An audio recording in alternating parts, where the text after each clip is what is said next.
सदृशं मेघवर्णं शुभाङ्गम् लक्ष्मीकान्तं कमलनयनं योगिभिर्ध्यानगम्यं वन्दे विष्णुं भवभयहरं सर्वलोकैकनाथम् मृत्युञ्जयाय रुद्राय नीलकण्ठाय शम्भवे अमृतेशाय शर्वाय महादेवाय ते नमः सुधीन्द्रवरशिष्याय साधुमार्गरदाय च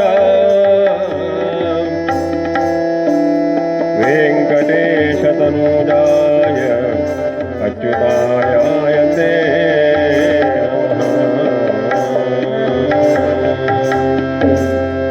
हे गजवदना निनगभिनमना हे गजवदना श्री गुरु गिरिजानन्दन पावना श्री गुरु गिरिजानन्दन पावना हे गजवदना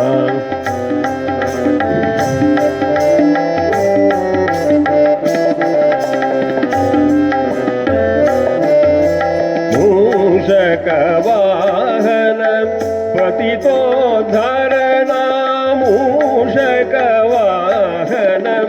पतितोद्धरणा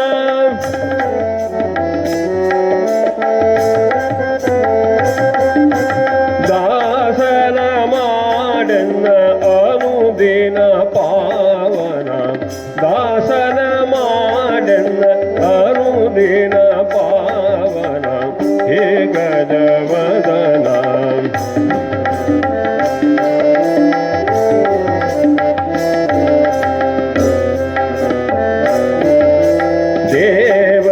देवदयाघन भवभयहरणा देवदयाघन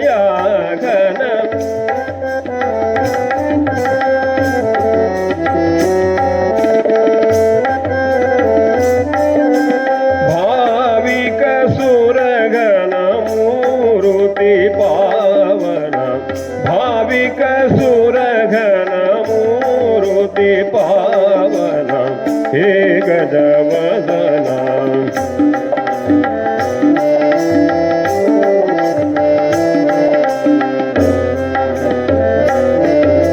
स्वर श्रुति रंजन रूपीय महिमा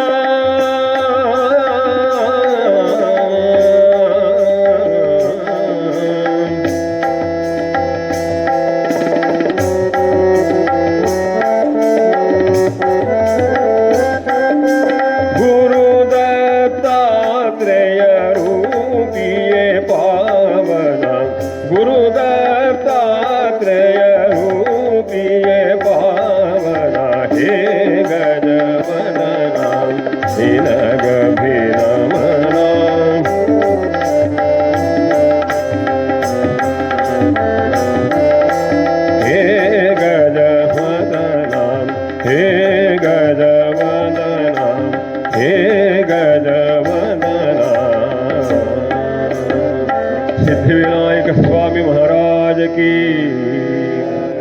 लक्ष्मी रमण गोविंद गोविंद नमः पार्वती पदये हर हर महादेव श्रवण माडु हरि कथया कथया श्रवण माडु हरि कथया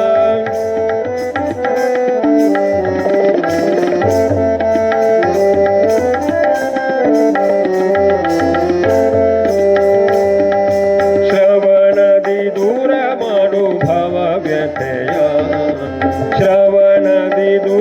माडु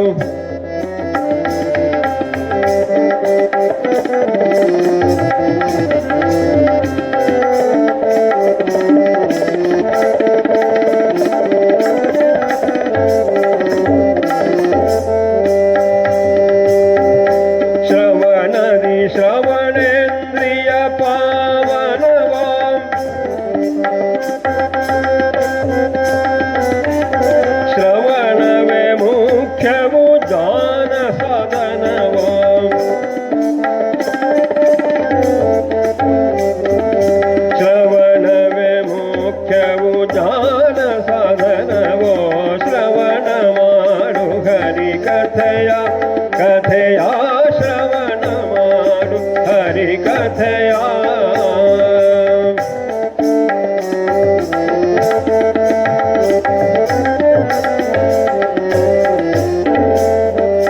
ಶ್ರವಣ ಮಾಡು ಹರಿ ಶ್ರವಣ ಮಾಡು ಹರಿ ಶ್ರವಣ ಮಾಡು ಹರಿ ಕಥೆಯ ಶ್ರವಣಂ ಕೀರ್ತನಂ ವಿಷ್ಣೋ ಸ್ಮರಣಂ ಪಾದಸೇವನಂ ಅರ್ಚನಂ ವಂದನಂ ದಾಸ್ಯಂ ಸಖ್ಯಮಾತ್ಮನಿವೇದನಂ ಸಖ್ಯಮಾತ್ಮನಿವೇದನಂ.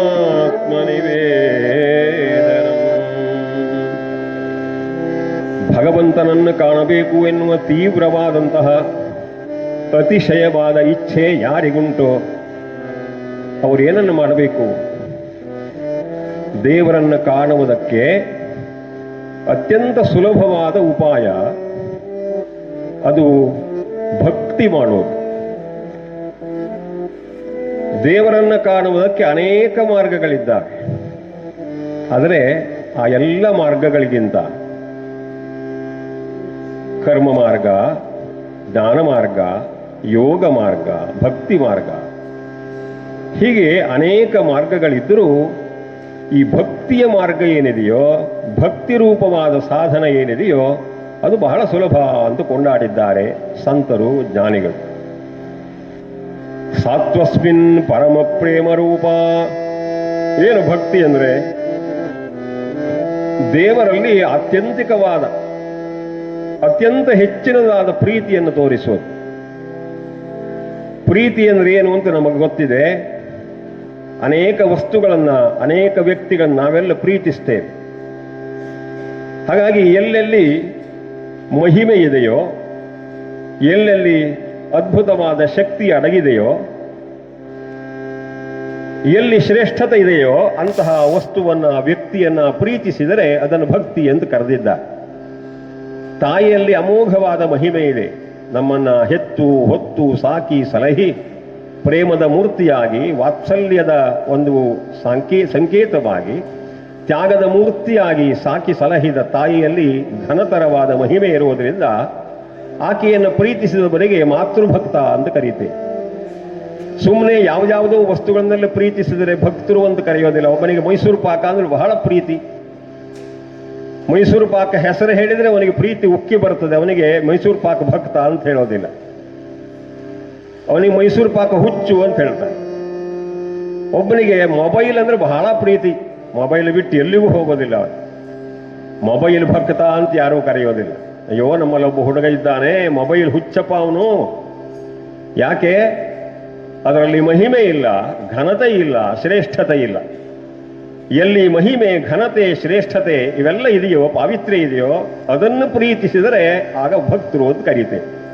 ಹೀಗೆ ಇವೆಲ್ಲ ಶ್ರೇಷ್ಠತೆ ಅಡಗಿರೋದು ಎಲ್ಲಿ ಅಂದರೆ ಒಬ್ಬನೇ ಒಬ್ಬ ಭಗವಂತನಲ್ಲಿದೆ. ಹಾಗಾಗಿ ಮಹಾಮಹಿಮನಾದ, ಲೀಲಾ ಪುರುಷೋತ್ತಮನಾದ ಭಗವಂತನನ್ನು ಪ್ರೀತಿಸಿದರೆ ಅದನ್ನು ಭಕ್ತಿ. ಹಾಗೆಯೇ ಭಗವಂತನ ಭಕ್ತರನ್ನು ನಾವು ಅಚ್ಚುಮೆಚ್ಚಿನಿಂದ ಪ್ರೀತಿಸಿದರೆ ಅದನ್ನು ಭಕ್ತಿ ಅಂತ ಕರೀತೆ. ಅಂತಹ ಭಕ್ತಿಯನ್ನ 9 ವಿಭಾಗ ಮಾಡಿದ್ದಾರೆ. ಶ್ರವಣಂ ಕೀರ್ತನಂ ವಿಷ್ಣೋ ಸ್ಮರಣಂ ಪಾದಸೇವನಂ ಅರ್ಚನಂ ವಂದನಂ ದಾಸ್ಯಂ ಸಖ್ಯಂ ಆತ್ಮನಿವೇದನಂ. ಇವೆಲ್ಲ ಬೇರೆ ಬೇರೆ ಭಕ್ತಿಗಳು. ಮೊದಲನೆಯ ಭಕ್ತಿ ಯಾವುದು? ಶ್ರವಣ. ಶ್ರವಣ ಅಂದ್ರೆ ಕೇಳೋದು ಅಂತ ಅರ್ಥ. ಏನನ್ನು ಕೇಳೋದು? ಭಗವಂತನ ಅಥವಾ ಭಗವಂತನನ್ನೇ ತಮ್ಮ ಜೀವನದಲ್ಲಿ ಅತ್ಯಂತ ಆಪ್ತವಾಗಿ ಸದಾ ಸ್ಮರಿಸಿದ, ಧ್ಯಾನ ಮಾಡಿದ ಸಂತರ, ಮಹಾತ್ಮರ ಚರಿತ್ರೆಯನ್ನ ಪ್ರೀತಿಯಿಂದ ಏಕಾಗ್ರ ಮನಸ್ಸಿನಿಂದ ಕೇಳಿದರೆ ಅದನ್ನು ಶ್ರವಣ ಭಕ್ತಿ ಎಂದು ಕರೆದಿದ್ದಾರೆ. ಅನೇಕ ಸಂತ ಮಹಂತರ ಮಹಾತ್ಮರ ಕಥೆಗಳನ್ನು ಕೇಳಿ ನಾವು ನಮ್ಮ ಮನಸ್ಸನ್ನು ಶುದ್ಧ ಮಾಡಿಕೊಳ್ಬೇಕು. ಹಾಗೆ ಮನಸ್ಸನ್ನು ಶುದ್ಧ ಮಾಡಿದಾಗ ಮಾತ್ರ ಶ್ರವಣವೇ ಸಾಧನವು ಜ್ಞಾನಕ್ಕೆ, ಶ್ರವಣವೇ ಮುಖ್ಯವು ಜ್ಞಾನ ಸಾಧನವು. ನಮಗೆ ಜ್ಞಾನ ಬೇಕು, ಲೌಕಿಕವಾದ ತಿಳುವಳಿಕೆ ಬೇಕು, ಭಗವಂತನ ಕುರಿತಾದ ತಿಳುವಳಿಕೆ ಬೇಕು. ಇವೆರಡೂ ಸಿದ್ಧಿಸಬೇಕು ಅಂತಾದರೆ ಮೊಟ್ಟ ಮೊದಲು ನಾವು ಮಾಡಬೇಕಾದ್ದೇನು? ಮನಸ್ಸನ್ನು ಶುದ್ಧವಾಗಿರಿಸಿಕೊಳ್ಳಬೇಕು. ಮನಸ್ಸೊಂದು ಶುದ್ಧ ಇಲ್ಲದೆ ಇದ್ರೆ ನೀವು ಏನು ಪ್ರಯೋಜನ ಇಲ್ಲ, ಯಾವ ಸಾಧನೆ ಮಾಡಿದರೂ ಪ್ರಯೋಜನ ಆಗೋದಿಲ್ಲ. ಆದರೆ ದುರ್ದೈವದಿಂದ ನಮ್ಮ ಮನಸ್ಸು ಇವತ್ತು ಅನೇಕ ದುರ್ಗುಣಗಳ, ಅನೇಕ ದೋಷಗಳ, ಕಾಲುಷ್ಯಗಳ ಗುಂಡಿಯಾಗಿದೆ, ದೊಡ್ಡ ಕಸದ ಬುಟ್ಟಿಯಾಗಿದೆ. ಈ ಕಸದ ಬುಟ್ಟಿಯಾದಂತಹ ಮನಸ್ಸನ್ನು ಶುದ್ಧ ಮಾಡಲಿಕ್ಕೆ ಎಲ್ಲಿಯೂ ಔಷಧ ಸಿಗೋದಿಲ್ಲ. ನಾನು ಇಲ್ಲಿ ಆಯುರ್ವೇದ ಕಾಲೇಜಿನಲ್ಲಿ ಹೋಗಿ ಕೇಳಿದೆ, ಮನಸ್ಸನ್ನು ಶುದ್ಧ ಮಾಡಲಿಕ್ಕೆ ಏನಾದರೂ ಮಾತ್ರೆ ಇದೆಯೋ? ಇಲ್ಲ ಸ್ವಾಮಿ, ಇಷ್ಟರವರೆಗೆ ಎಲ್ಲೂ ಸಿಗಲಿಲ್ಲ. ಹಾಗಾದರೆ ಮನಸ್ಸನ್ನು ಶುದ್ಧ ಮಾಡುವುದಕ್ಕೆ ಏನು ಬೇಕು ಅಂದರೆ ಭಗವಂತನ ಕಥಾಶ್ರವಣ ಮಾಡಿ, ದೇವರ ಮಹಾತ್ಮರ ಕಥೆಯನ್ನು ಕೇಳ್ತಾ ಕೇಳ್ತಾ ಕೇಳ್ತಾ ಆ ದೇವರಲ್ಲಿರುವಂತಹ ಅನೇಕ ಅನಂತಾನಂತ ಸದ್ಗುಣಗಳು, ಸೃಷ್ಟಿ ಸ್ಥಿತಿ ನಿಯಮನ ಜ್ಞಾನ ಅಜ್ಞಾನ ಬಂಧ ಮೋಕ್ಷ ಎಲ್ಲ ಅನೇಕ ಗುಣಗಳ ಗಣಿ ಅಂತ ಭಗವಂತನ ವರ್ಣಿಸಿದ್ದಾರೆ. ಅಂತಹ ಆ ಶಾಂತಮೂರ್ತಿಯಾದ ಭಗವಂತನನ್ನು ನಾವು ಧ್ಯಾನ ಮಾಡಿದರೆ, ಅವನ ಕಥೆಯನ್ನು ಕೇಳಿದರೆ ನಮ್ಮ ಮನಸ್ಸು ಅದೇ ತರಹ ಆಗ್ತದೆ. ಹಾಗಾಗಿ ಹಾಗೆ ಏಕಾಗ್ರ ಮನಸ್ಸಿನಿಂದ ಕೇಳಿದಾಗ ಅದನ್ನು ಶ್ರವಣ ಭಕ್ತಿ ಎಂದು ಕರೆದಿದ್ದಾರೆ. ಹಾಗೆ ಆಗ ನಮ್ಮ ಅಂತರಂಗದಲ್ಲಿಯೇ ಭಗವಂತನ ಇರುವಿಕೆ ನಮಗೆ ಅರ್ಥವಾಗ್ತಾ ಹೋಗ್ತದೆ. ಹಾಗಾಗಿ ಶ್ರವಣ ಭಕ್ತಿಯನ್ನ ಅತ್ಯಂತ ಪ್ರಾಥಮಿಕವಾದ ಸಾಧನ ಅಂತ ಹೇಳಿಬಿಟ್ಟು ನಾವು ಪ್ರತಿ ಕ್ಷಣದಲ್ಲೂ ಅನನ್ಯಾಶ್ಚಿಂತಯಂತೋ ಮಾಂ ಯೇ ಜನಾ ಪರ್ಯುಪಾಸತೆ ತೇಷಾಂ ನಿತ್ಯಾಭಿಯುಕ್ತಾನಾಂ ಯೋಗಕ್ಷೇಮಂ ವಹಾಮ್ಯಹಂ. ಶ್ರೀಕೃಷ್ಣ ಪರಮಾತ್ಮ ಹೇಳ್ತಾನೆ, ಯಾರು ನನ್ನನ್ನು ಅನನ್ಯವಾಗಿ ಅನವರತವಾಗಿ ಸ್ತುತಿ ಮಾಡ್ತಾರೋ, ಧ್ಯಾನ ಮಾಡ್ತಾರೋ, ನನ್ನ ಕಥೆಯನ್ನು ಕೇಳ್ತಾರೋ ಅವರ ಸಕಲ ವಿಧವಾದ ಯೋಗಕ್ಷೇಮಗಳನ್ನು ನಾನೇ ನಿರ್ವಹಿಸ್ತೇನೆ ಅಂತ ಭಗವಂತ ಸ್ವತಃ ಆಶ್ವಾಸನೆ ನೀಡಿದ್ದಾರೆ. ಅದರಿಂದ ಭಗವತ್ ಕಥಾಶ್ರವಣದಿಂದ ಆಗುವ ಲಾಭಗಳನ್ನು ಒಬ್ಬ ಸಾಧುಗಳು ವರ್ಣಿಸ್ತಾರೆ. ಶ್ರವಣ ಮನಕಾನಂದವೀವುದೋ, ಭವಜನಿತ ದುಃಖಗಳ ಕಳೆಯುವುದೋ, ವಿವಿಧ ಭೋಗಗಳನ್ನು ಇಹ ಪರಂಗಳಲಿತ್ತು ಸಲಹುವುದೋ, ವಿವಿಧ ಭೋಗಗಳನ್ನು ಇಹ ಪರಂಗಳಲಿತ್ತು ಸಲಹುವುದೋ, ಭುವನ ಪಾವನ ನೆನಪ ಲಘುಮೇಧವನ ಮಂಗಳ ಚರಿತೆಯ ಕೇಳುವುದು ಪಾಮರರು ದಿನ ದಿನದೀ.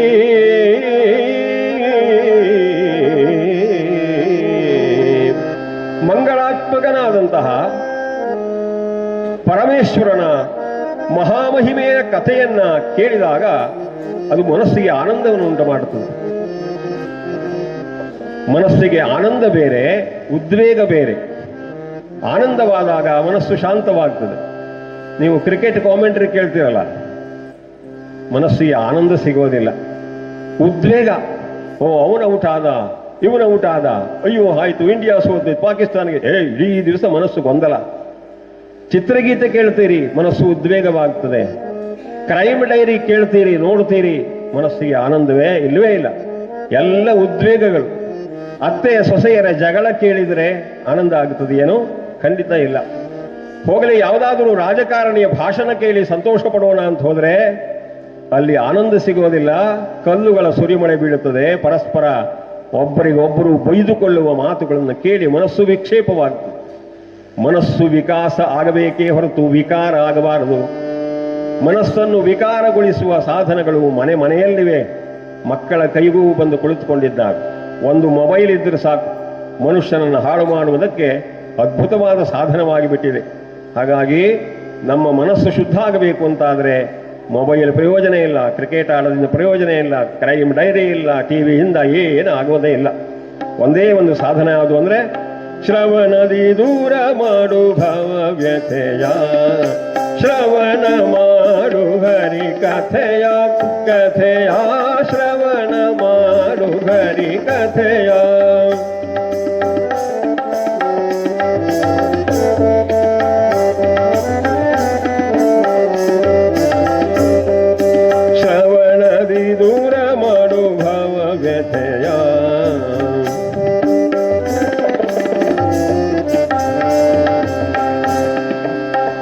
ದೇವರ ಕಥೆ, ರಾಮಾಯಣ, ಪುರಾಣ, ಮಹಾಭಾರತದ ಕಥೆ ಕೇಳಿದ್ರೆ ಏನು ಪ್ರಯೋಜನ ಉಂಟು?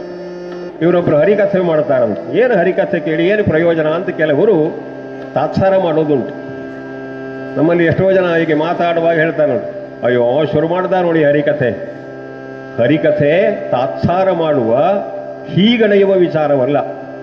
ಹರಿಕಥೆ ಕೇಳುವುದರಿಂದ ಲೌಕಿಕ ವ್ಯಾವಹಾರಿಕ ಪ್ರಯೋಜನ ಉಂಟು. ರೈಲ್ವೆ ಸ್ಟೇಷನ್ನಲ್ಲಿ ಒಬ್ಬ ವೃದ್ಧ ಅಜ್ಜ ತನ್ನ ಪತ್ನಿಯ ಜೊತೆಯಲ್ಲಿ ರಾಮಾಯಣ ಓದ್ತಾ ಇದ್ದ. ಒಬ್ಬ ನವ ತರುಣ ತನ್ನ ಹೆಂಡತಿಯ ಜೊತೆಗೆ ಬಂದಿದ್ದಾನೆ ಅದೇ ಸ್ಥಳಕ್ಕೆ. ಅಜ್ಜ ಏನು ಓದ್ತಾ ಇದ್ದೀರಿ? ಅಜ್ಜ ಹೇಳಿದ, ರಾಮಾಯಣ ಓದ್ತಾ ಇದ್ದೇನೆ. ಆಗ ತರುಣ ಹೇಳ್ತಾನೆ, ಅಯ್ಯೋ ಓಬಿರಾಯನ ಕಾಲದ ರಾಮಾಯಣ ಇನ್ನೂ ಓದೋದು ಬಿಡಲಿಲ್ಲೇನಪ್ಪ ಅಜ್ಜ ಅಂಥೇಳಿ ತಾತ್ಸಾರ ಮಾಡಿ ಮುಂದಕ್ಕೆ ಸಾಗಿದೆ. ಸ್ವಲ್ಪ ಹೊತ್ತಿಗೆ ರೈಲು ಬಂದುಬಿಡ್ತು. ಇದ್ದಕ್ಕಿದ್ದಂತೆ ರೈಲ್ವೆ ಸ್ಟೇಷನಲ್ಲಿ ಗಲಿಬಿಲಿ ಪ್ರಾರಂಭ. ಅಜ್ಜ ಸ್ವಲ್ಪನೂ ಟೆನ್ಷನ್ ಮಾಡಿಕೊಳ್ಳಿಲ್ಲ, ಉದ್ವೇಗ ಮಾಡಿಕೊಳ್ಳಿಲ್ಲ. ತನ್ನ ಪತ್ನಿಯನ್ನು ಜೊತೆಗಿಟ್ಟುಕೊಂಡು ಅವನು ಹತ್ತಬೇಕಾದ ಬೋಗಿಯನ್ನು ಹತ್ತಿದ್ದ. ಸ್ವಲ್ಪ ಹೊತ್ತಿನಲ್ಲಿ ರೈಲು ಹೊರಟಿದೆ. ಯಾವಾತನು ಈ ರಾಮಾಯಣದ ಕಥೆಯ ಬಗ್ಗೆ ತಾತ್ಸಾರ ಮಾಡಿದ್ನೋ ಅದೇ ವ್ಯಕ್ತಿ ಆ ಬೋಗಿಯಲ್ಲಿ ಹತ್ತುಕೊಂಡು ಬಹಳ ತಳಮಳಗೊಂಡಿದ್ದ, ಗಡಿಬಿಡಿ ಆಗಿದ್ದ, ಮೈಯಲ್ಲೇ ಬೆವತ್ತುಕೊಂಡಿದೆ. ಅಜ್ಜ ನೋಡ್ತಾನೆ, ಯಾಕಪ್ಪ ಇಷ್ಟು ಗಲಿಬಿಲಿಯಾಗಿದೆ, ಏನೋ ಹೆದರ್ಕೊಂಡು ಆಗಿದೆಯಲ್ಲ, ಏನಾಯ್ತು? ಸ್ವಾಮಿ, ನಾನು ರೈಲು ಬಂದಾಗ ಗಡಿಬಿಡಿಯಿಂದ ನನ್ನ ಪತ್ನಿಯನ್ನ ಬಿಟ್ಟು ನಾನು ಬೋಗಿಯನ್ನು ಹತ್ತಿಬಿಟ್ಟೆ. ಈಗ ನನ್ನ ಬೋಗಿ ಬೇರೆ ಆಗಿದೆ, ನನ್ನ ಹೆಂಡತಿ ಇನ್ಯಾವುದೋ ಬೋಗಿಯಲ್ಲಿ ಹೋಗಿ ಸೇರಿಕೊಂಡಿದ್ದಾಳೆ.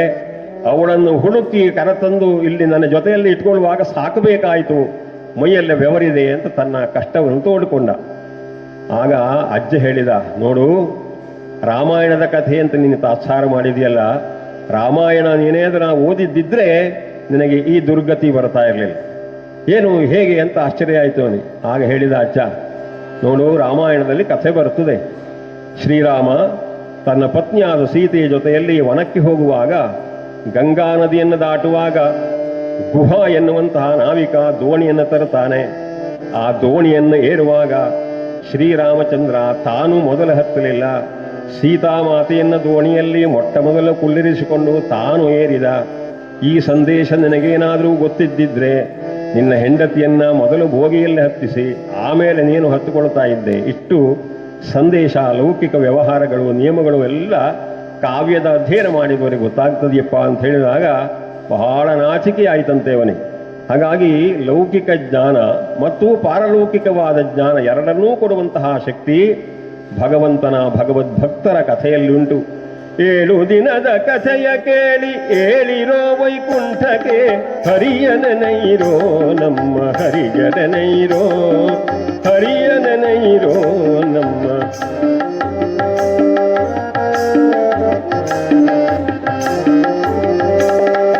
7 ದಿನದ ಕಥೆಯ ಕೇಳಿ,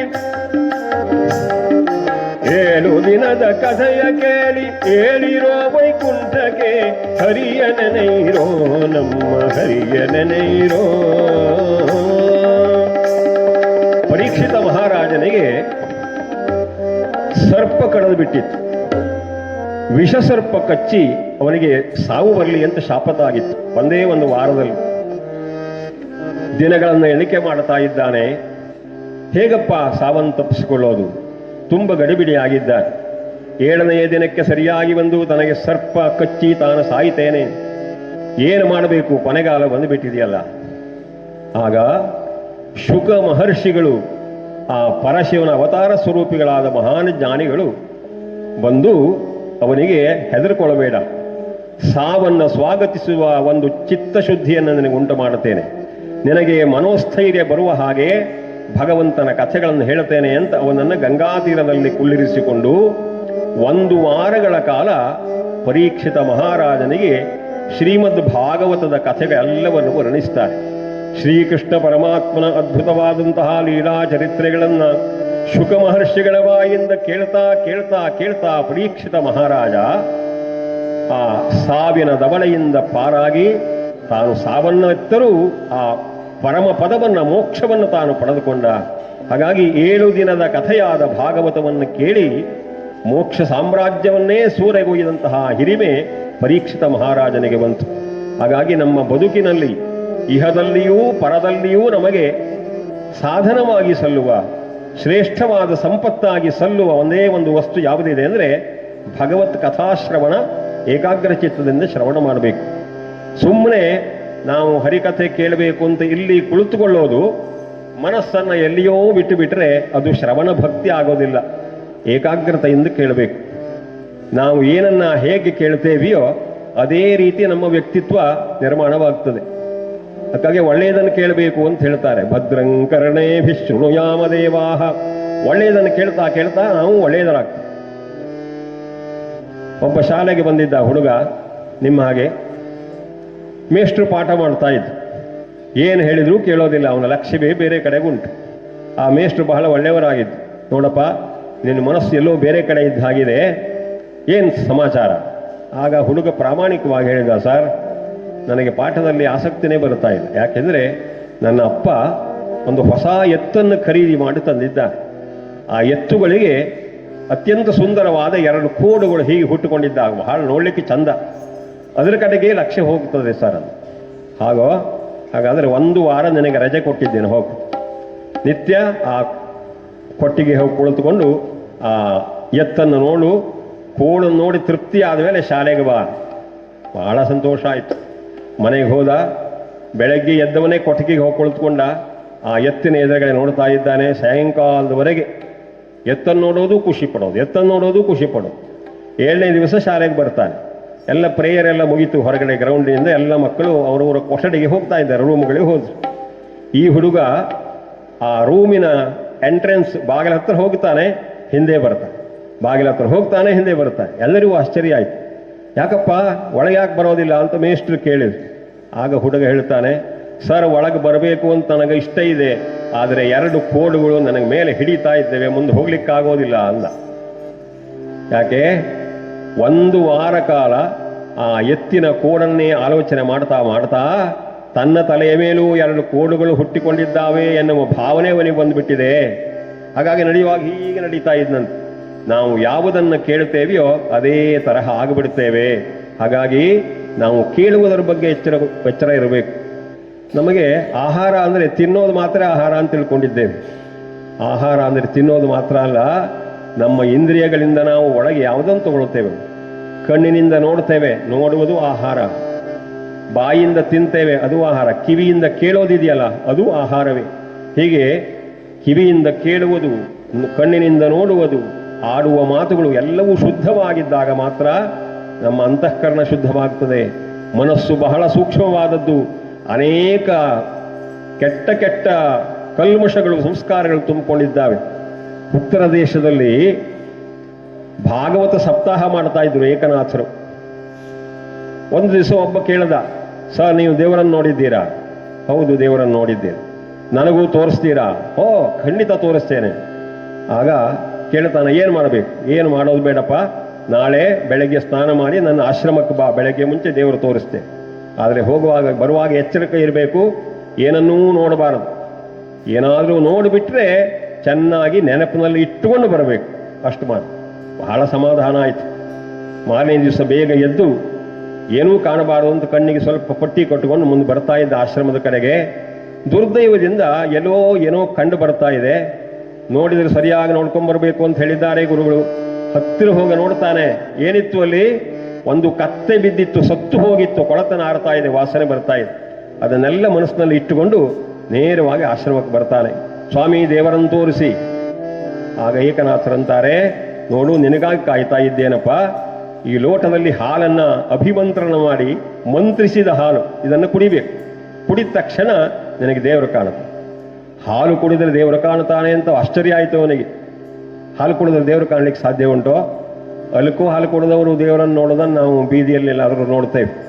ಹಾಲು ಕುಡಿದ್ರೆ ದೇವರು ಕಾಣೋದು ಹೇಗಪ್ಪ ಅಂತ ಆಶ್ಚರ್ಯ. ಬಹಳ ಖುಷಿಯಿಂದ ಹಾಲು ಕುಡಿಲಿಕ್ಕೆ ಹೊರಟ.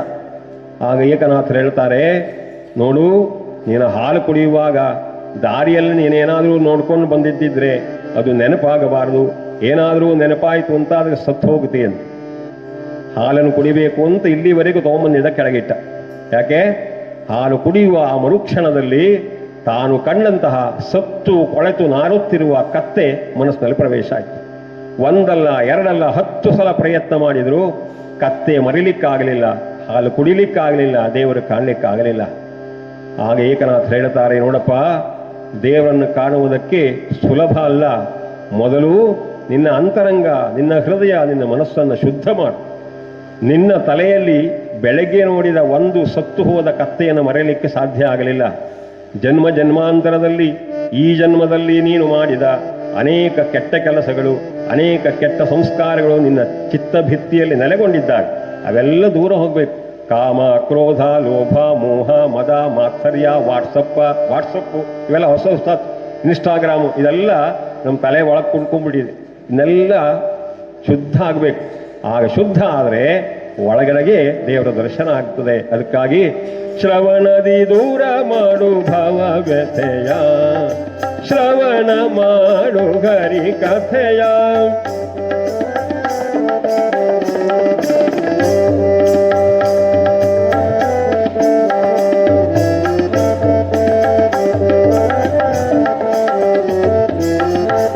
ಹಾಗಾಗಿ ನೀವೆಲ್ಲ ಶ್ರದ್ಧೆಯಿಂದ ಕೇಳಬೇಕು, ಆಗ ಇದು ಭಕ್ತಿ ಆಗ್ತದೆ. ನೀವಿವತ್ತು ಶ್ರವಣ ಭಕ್ತಿ ಮಾಡಿದ್ದೇವೆ ಅಂತ ಗಟ್ಟಿಯಾಗಿ ಹೇಳ್ಕೊಳ್ಬೋದು.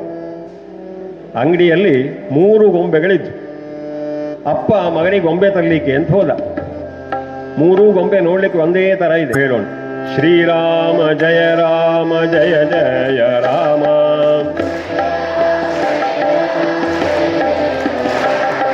ಶ್ರೀರಾಮ ಜಯ ರಾಮ ಜಯ ಜಯ ರಾಮ,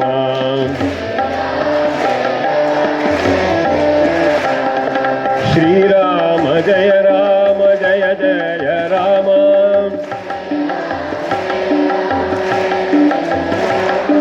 ಶ್ರೀರಾಮ ಜಯ ರಾಮ ಜಯ ಜಯ ರಾಮ.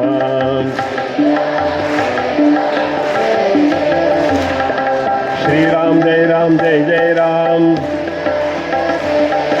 ಶ್ರೀರಾಮ ಜಯ ರಾಮ ಜಯ ಜಯ ರಾಮ, ಶ್ರೀರಾಮ ಜಯ ರಾಮ ಜಯ ಜಯ ರಾಮ, ಶ್ರೀರಾಮ ಜಯ ರಾಮ ಜಯ ಜಯ ರಾಮ, ಶ್ರೀರಾಮ ಜಯ ರಾಮ ಜಯ ಜಯ ರಾಮ, ಶ್ರೀರಾಮ ಜಯ ರಾಮ ಜಯ ಜಯ ರಾಮ. ಲಕ್ಷ್ಮೀ ರಮಣ ಗೋವಿಂದ. ನಮಃ ಪಾರ್ವತೀ ಪತಯೇ. ನಾಭಾಗನ ಸುತ ಅಂಬರೀಶ ತಾಧರಣಿಯ ಪಾಲಿಪನತಿ ಮುದದಿ, ವಿಷ್ಣು ಭಕ್ತನವರಂಜಿಪ ಪ್ರಜಗಳ ಅನವರತನು ಹರಿಸ್ಮರಣೆಯನೇ.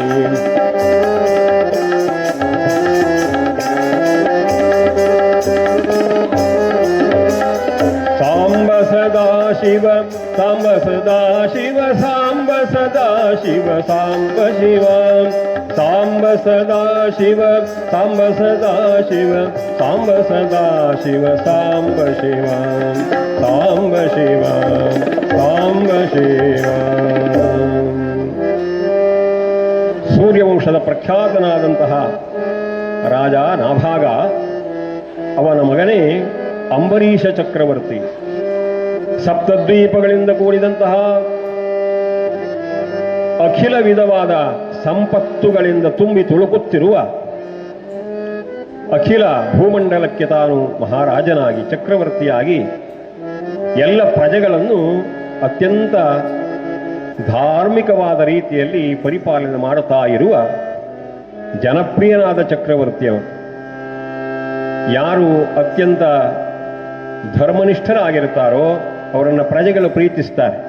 ಹಾಗಾಗಿ ಸುಖ ದುಃಖ ಎನ್ನುವ 2 ವಿಷಯಗಳಲ್ಲಿ ಸಮತ್ವವನ್ನು ಸಾಧಿಸಿ, ಸತ್ವ ರಜೋಗುಣ ತಮೋಗುಣ ಎಂಬ 3 ಗುಣಗಳ ಬಾಧೆಗೆ ತಾನು ಒಳಪಡದೆ, ಧರ್ಮ ಅರ್ಥ ಕಾಮ ಮೋಕ್ಷ ಎನ್ನುವ 4 ವಿಧವಾದ ಪುರುಷಾರ್ಥಗಳನ್ನು ಸಾಧಿಸುವುದಕ್ಕಾಗಿ ಕಣ್ಣು, ಕಿವಿ, ಮೂಗು, ನಾಲಿಗೆ, ಚರ್ಮ ಎಂಬ ಈ 5 ಇಂದ್ರಿಯಗಳನ್ನು ಕೂಡ ಹತೋಟಿಯಲ್ಲಿ ಇರಿಸಿಕೊಂಡು 6 ವೈರಿಗಳನ್ನು ಗೆದ್ದವನಾಗಿದ್ದಾರೆ.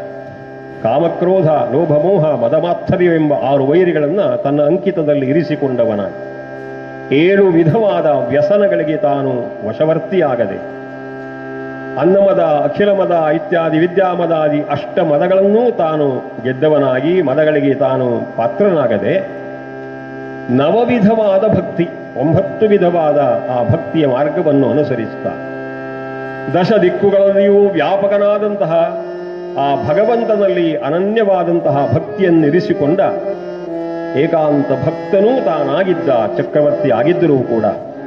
ಹಾಗಾಗಿ ಅಧಿಕಾರ ಇದೆ, ಮನ್ನಣ ಇದೆ, ಸಂಪತ್ತಿದೆ, ತನ್ನ ಮನಸ್ಸನ್ನು ಅರ್ಥವಿಸಿಕೊಂಡು ನಡೆಯುವಂತಹ ಪತ್ನಿ ಇದ್ದಾಳೆ, ಮಕ್ಕಳಿದ್ದಾರೆ. ಹೀಗಿಷ್ಟೆಲ್ಲ ಸಂಪತ್ತುಗಳಿದ್ದರೂ ಕೂಡ ಸ್ವಲ್ಪವೂ ತಾನು ಅಹಂಕಾರಕ್ಕೆ ಎಡೆಕೊಡದೆ ಬಹಳ ವಿನಮ್ರನಾಗಿ ದೇವ ಮಂದಿರಗಳಲ್ಲಿ ತಾನೊಬ್ಬ ಸೇವಕ ಎನ್ನುವ ಭಾವನೆಯಿಂದ ಸೇವೆ ಮಾಡ್ತಾ ಇದ್ದಂತೆ. ದೇವರ ಸೇವೆಯನ್ನ ತಾನು ಸ್ವತಃ ಮಾಡ್ತಾ ಇದ್ದ.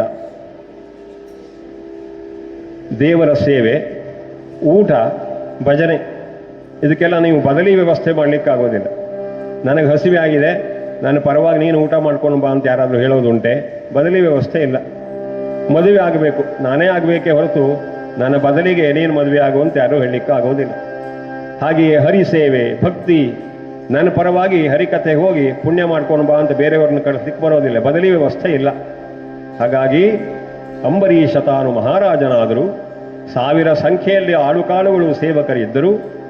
ದೇವ ಮಂದಿರದ ಶುಚಿಗಾಗಿ, ದೇವರ ಸೇವೆಗಾಗಿ ಆಳುಗಳನ್ನಿಡದೆ ತಾನೇ ಹೋಗಿ ಸವೈ ಮನಃ ಕೃಷ್ಣ ಪದಾರವಿಂದಯೋ ವಚಾಂಸಿ ವೈಕುಂಠ ಗುಣಾನುವರ್ಣನೆ ಕರೌ ಹರೇರ್ಮಂದಿರ ಮಾರ್ಜನೇಶು ಚ ಶ್ರುತಿಂಚಕಾರ ಅಚ್ಯುತ ಸತ್ಕಥೋದಯೇ.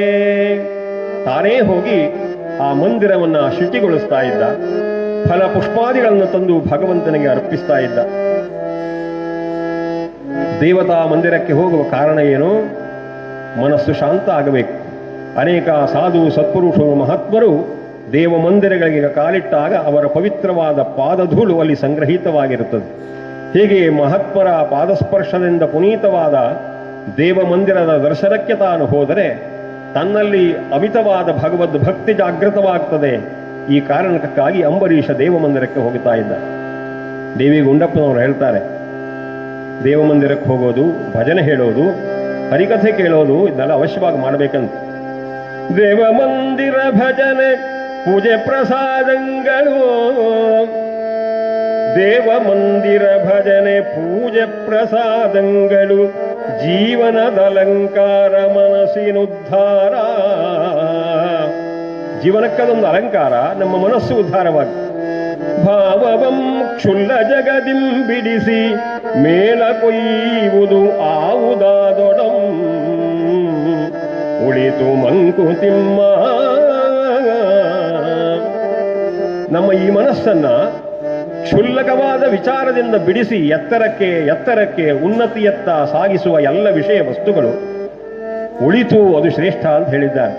ಹಾಗಾಗಿ ಅಂಬರೀಷ ತಾನೇ ದೇವ ಮಂದಿರಕ್ಕೆ ಹೋಗಿ ಅತ್ಯಂತ ಭಕ್ತಿಯಿಂದ ದೇವತಾ ಸೇವೆಯಲ್ಲಿ ತನ್ನನ್ನು ತಾನು ವಿನಿಯೋಗಿಸಿಕೊಳ್ತಾ ಇದ್ದ. ಜಗತ್ತಿನ ಸಕಲ ಭೋಗ ಸಾಮಗ್ರಿಗಳು, ಈ ಅಧಿಕಾರ, ಈ ಮನ್ನಣೆ, ಈ ಚಕ್ರವರ್ತಿತ್ವ ಇದಾವುದೂ ಶಾಶ್ವತವಲ್ಲ. ನಳಿನಿ ದಲಗತ ಜಲವ ತರಲಂ ತತ್ವಜೀವಿತಮತಿಶಯ ತಪಲಂ ವಿದ್ಯುವ್ಯಾದ್ಯಭಿಮಾನಗ್ರಸ್ತಂ ಲೋಕಂ ಶೋಕಹತಂ ಚ ಸಮಸ್ತಂ ಭಜ ಗೋವಿಂದಂ ಭಜ ಗೋವಿಂದಂ ಗೋವಿಂದಂ ಭಜ ಮೂಢಮತೆ ಗೋವಿಂದಂ ಭಜ ಮೂಢಮತೆ. ಈ ಪ್ರಾಪಂಚಿಕವಾದ ಸಕಲ ಸುಖ ಭೋಗಗಳು, ಅಧಿಕಾರ ಎಲ್ಲವೂ ಶಾಶ್ವತವಲ್ಲ, ಅಶಾಶ್ವತವಾದದ್ದು. ಭಗವಂತನೊಬ್ಬನೇ ನಿತ್ಯ, ಸತ್ಯ, ಅನಂತ ಅಪಾರವಾದ ಗುಣಗಳ ಧಾಮನವರು. ಹಾಗಾಗಿ ಈ ಪ್ರಪಂಚದ ಒಡೆತನ ಎಲ್ಲವೂ ಭಗವಂತನಿಗೆ ಸಂದದ್ದು. ನಮ್ಮದು ಅಂತ ಈ ಪ್ರಪಂಚದಲ್ಲಿ ಯಾವುದೊಂದೂ ಇಲ್ಲ ಎನ್ನುವ ಅನಿಸ್ಪೃಹವಾದ ಭಾವನೆಯಿಂದ ಸದಾ ಭಗವದ್ಭಕ್ತಿಯಲ್ಲಿ ತಲ್ಲೀನನಾದವ. ಅವನ ಭಾವ ಸೌಂದರ್ಯವನ್ನು ಕವಿಯೊಬ್ಬ ಸೆರೆ ಹಿಡಿದು ಪದ್ಯಗಳಲ್ಲಿ ಹೇಳ್ತಾನೆ. ತನು ನಿನ್ನದು ಜೀವನ ನಿನ್ನದು ರಂಗ, ತನು ನಿನ್ನದು ಜೀವನ ನಿನ್ನದು ರಂಗ, ಅನುದಿನದಲ್ಲಿ ಬಹ ಸುಖ ದುಃಖದಿನ್ನದಯ್ಯ ಅನುದಿನದಲ್ಲಿ ಬಹ ಸುಖ ದುಃಖದಿನ್ನದಯ್ಯ ತಾನು ನಿನ್ನದು ಜೀವನ ನಿನ್ನದು ಗಂಗಾ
ವೇದ ಪುರಾಣ ಶಾಸ್ತ್ರಗಳ ಕಿವಿಯಿಂದ ಕೇಳುವ ಕಥೆ ನಿನ್ನದು ನವಮೋಹನಾಂಗಿಯರ ರೂಪವ ಕಣ್ಣಿಂದ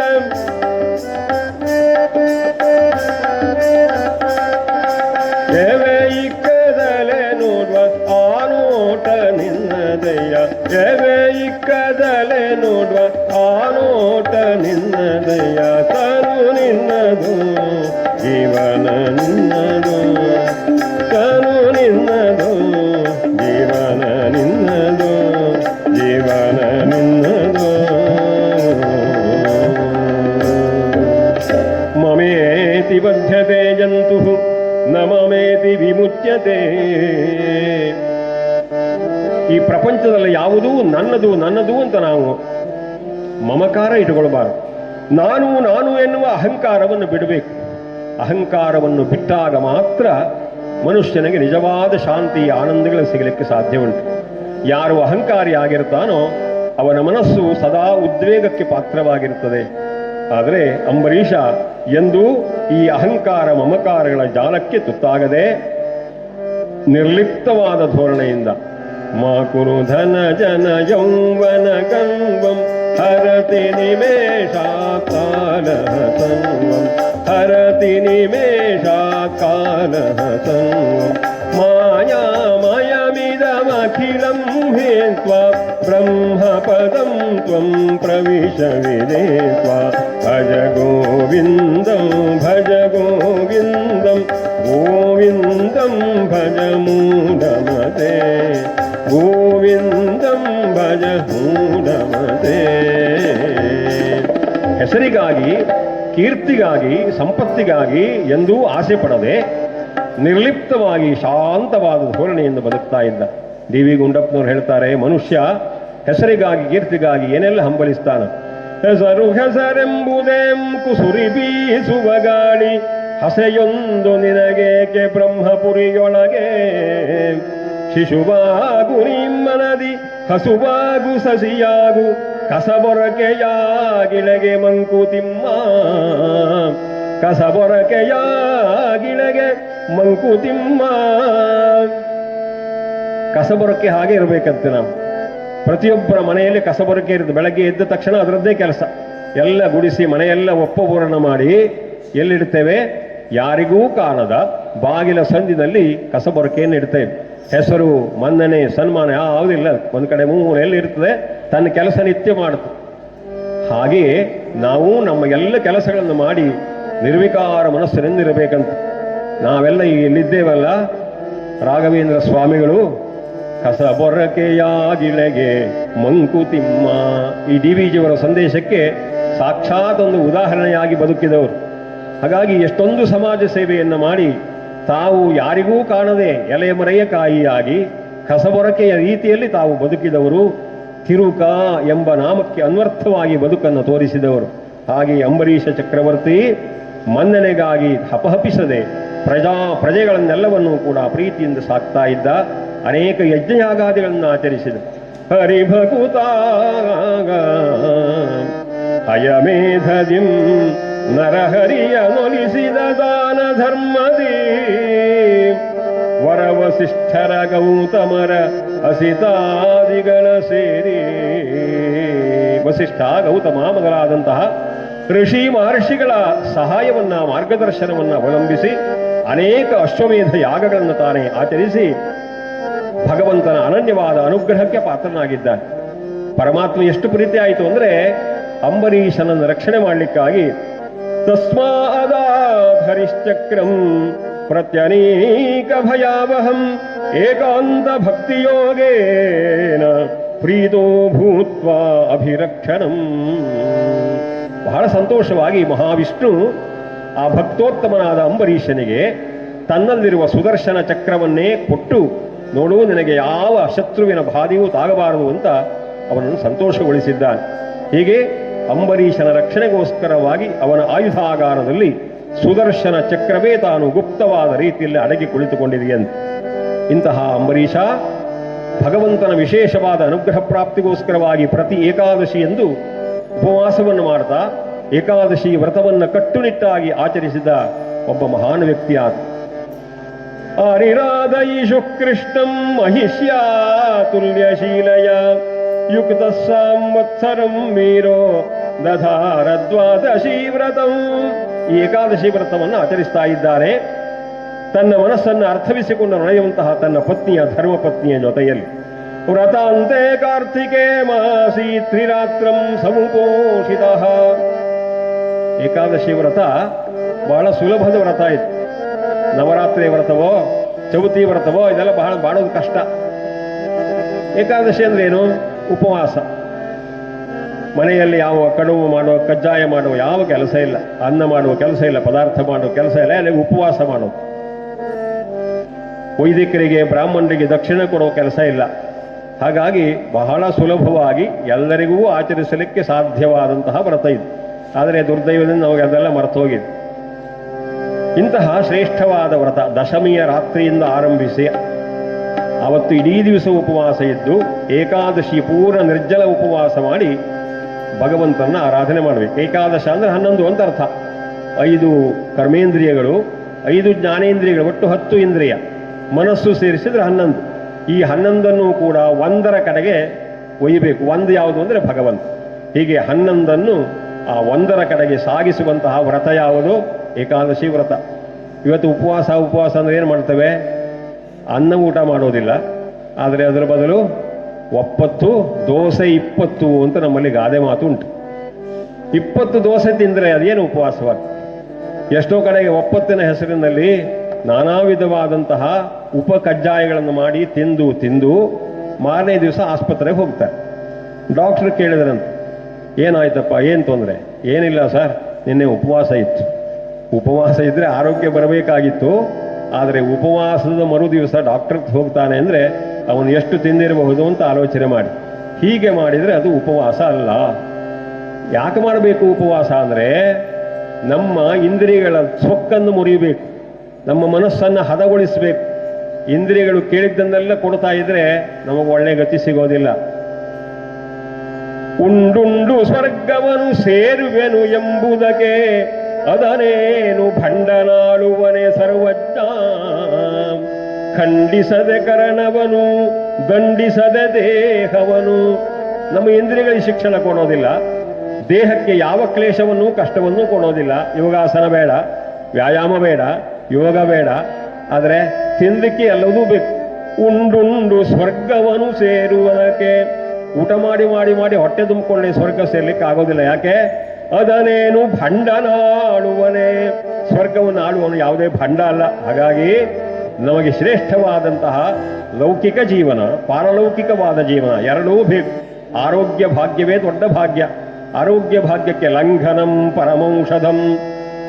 15 ದಿವಸಕ್ಕೆ ಒಮ್ಮೆ ಉಪವಾಸ ಮಾಡಿದರೆ ಅದು ಶ್ರೇಷ್ಠವಾದ ಔಷಧವಾಗಿ ಸಲ್ಲುತ್ತದೆ. ನಾವು ಡಾಕ್ಟರ್ ಹೇಳಿದರೆ, ಟೈಫಾಯ್ಡ್ ಬಂದು ಡಾಕ್ಟರ್ ಹೇಳ್ತಾರೆ 1 ತಿಂಗಳ ಊಟ ಬಿಡಬೇಕು ಅಂತ ಹೇಳಿದ್ರೆ ಪಾಲಿಸ್ತೇವೆ. ಆದರೆ ಶಾಸ್ತ್ರ ಜ್ಞಾನಿಗಳು ಹೇಳಿದ 15 ದಿವಸಕ್ಕೊಮ್ಮೆ ಏಕಾದಶಿ ವ್ರತ ಮಾಡಿ ಅಂದರೆ ನಾವು ಕೇಳಲಿಕ್ಕೆ ಸಿದ್ಧ ಇಲ್ಲ. ಹೀಗೆ ಉಪವಾಸ ವ್ರತ ಮಾಡಿದರೆ ಮಾತ್ರ ನಾವು ಭಗವಂತನ ಭಕ್ತಿ ಮಾಡಲಿಕ್ಕೆ ಸಾಧ್ಯ. ಅದಕ್ಕೋಸ್ಕರ ಆ ಅಂಬರೀಷ ತಾನು ಇಡೀ ದಿವಸ ಉಪವಾಸವಾಗಿದ್ದಾನೆ. ದಶಮಿಯ ದಿನದಿಂದಲೇ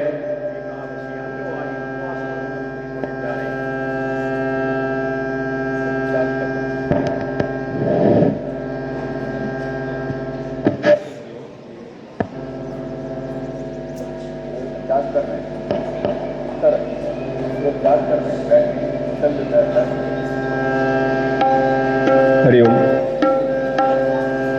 ಆತನ ಆ ಉಪವಾಸದ ವ್ರತ ಏನಿದೆಯೋ, ದೇವರ ಆರಾಧನಾ ರೂಪವಾದ ಆ ವ್ರತ ಏನಿದೆಯೋ, ಬೆಳಗ್ಗೆ ಸ್ನಾನಾದಿಗಳನ್ನು ಮಾಡಿಕೊಂಡು ಭಗವಂತನ ಪೂಜೆಗೋಸ್ಕರವಾಗಿ ವಿಶೇಷವಾದ ರತ್ನಖಚಿತವಾದ ಒಂದು ಪೂಜಾ ಮಂಟಪವನ್ನು, ರತ್ನಪೀಠವನ್ನು ನಿರ್ಮಾಣ ಮಾಡಿ ಆಪಾದ ಮಸ್ತಕವಾಗಿ ಅಲಂಕೃತವಾದ ವಿಷ್ಣುವಿನ ಒಂದು ಮೂರ್ತಿಯನ್ನು, ದಿವ್ಯ ಮೂರ್ತಿಯನ್ನು ಸ್ಥಾಪನೆ ಮಾಡಿ 16 ಬಗೆಯ ದಿವ್ಯವಾದ ಪುಷ್ಪಗಳನ್ನು ಕೊಯ್ತಂದು ಗಂಧ ಪುಷ್ಪಾದಿಗಳಿಂದ ಅಲಂಕರಿಸ್ತಾ ಸಹಸ್ರನಾಮಾದಿಗಳನ್ನು ಪಠಿಸಿ ಅತ್ಯಂತ ಭಕ್ತಿಯಿಂದ, ನಮ್ರತೆಯಿಂದ, ಏಕಾಗ್ರಚಿತ್ತದಿಂದ ಧ್ಯಾನ ಮಾಡ್ತಾ ಇದ್ದಾನೆ.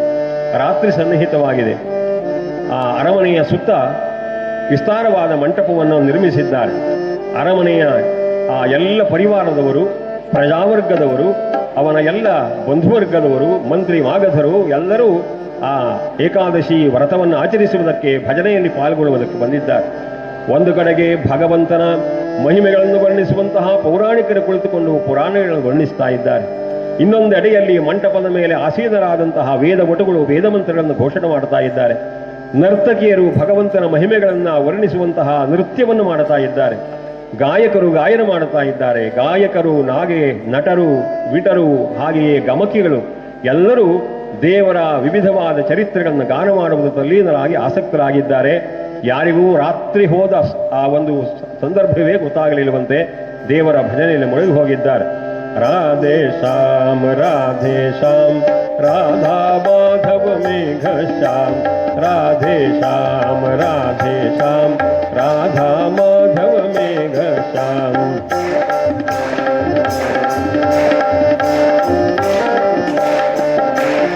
ಆದಿನಾರಾಯಣ ರಾಧೇ ಶ್ಯಾಮ್ ಅನಾದಿ ಪುರುಷ ಮೇಘ ಶ್ಯಾಮ್, ಆದಿನಾರಾಯಣ ರಾಧೇ ಶ್ಯಾಮ್.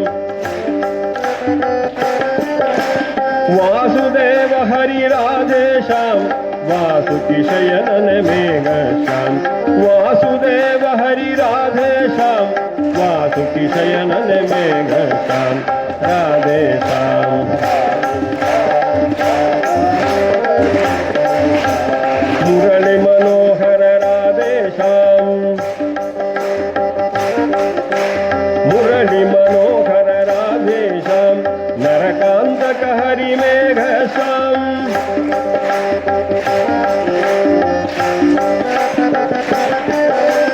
ಕರುಣಾಕರ ಹರಿ ರಾಧೇ ಶ್ಯಾಮ್ ಕರುಣಿಸಿ ಪೊರೆ ಹರಿ ಮೇಘ ಶ್ಯಾಮ್, ಕರುಣಾಕರ ಹರಿ ರಾಧೇ ಶ್ಯಾಮ್ ಕರುಣಿಸಿ ಪೊರೆ ಹರಿ ಮೇಘ ಶ್ಯಾಮ್, ರಾಧೇ ಶ್ಯಾಮ್ ರಾಧೇ ಶ್ಯಾಮ್ ರಾಧಾ ಮಾಧವ ಮೇಘ ಶ್ಯಾಮ್.